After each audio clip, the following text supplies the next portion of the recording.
मित्रांनो, सप्रेम जय भीम. 14 ऑक्टोबरचा सोनेरी दिवस उजाडला. सकाळ सोनेरी पंख घेऊन उदयास आली. असंख्य दलित बांधव या नवजन्माचे साक्षीदार होण्यासाठी अंगावर शुभ्र धवल वस्त्र प्रावरणे परिधान करून दीक्षास्थळावर आली. खाली शुभ्र धवल वस्त्रात 5 लाख दलित बांधव आणि त्यांच्या डोक्यावर निळा आकाश. हे अत्यंत सुरेख आणि नयन मनोहर दृश्य पाहून कल्पनातीत स्वर्ग येथेच साक्षात उतरला असे प्रतीत व्हावे.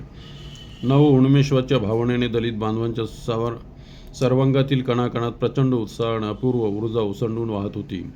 जगाच्या इतिहासातील पहिलाच अद्भुत असा प्रसंग होता, ज्या दिवशी 7 कोटी दलित बांधवांनी मोठ्या आनंदाने बौद्ध धर्म स्वीकारला आणि आपल्या नवीन जीवनाला प्रारंभ केला. डॉक्टर बाबासाहेब आंबेडकरांनी स्वकर्तृत्वाने आणि अपार कष्टाने हा चमत्कार घडवून आणला होता. ज्या टीकाकारांनी धर्मांतराच्या घोषणेनंतर बाबासाहेबांवर घणाघाती प्रहार केले होते, त्यांना बाबासाहेबांच्या अफाट सामर्थ्याचे आकलन झाले नव्हते. बाबासाहेब आपल्या विराट सामर्थ्याने जग बदलवून टाकू शकतात हे केवळ त्यांच्या समविचारी सहकार्यांनाच आणि भारतातील दलित समाजालाच माहीत होते. प्रचंड आत्मविश्वास आणि अफाट आंतरिक शक्ती हे बाबासाहेबांचे प्राण होते आणि अटळ प्रण हा त्यांचा श्वास. त्या दिवशी नागपूरकरांना एक अद्वितीय, अद्भुत आणि अकल्पनीय जनसागराचे दर्शन घडून आले. न भूतो न भविष्यती अशी ही अद्भुत घटना होती.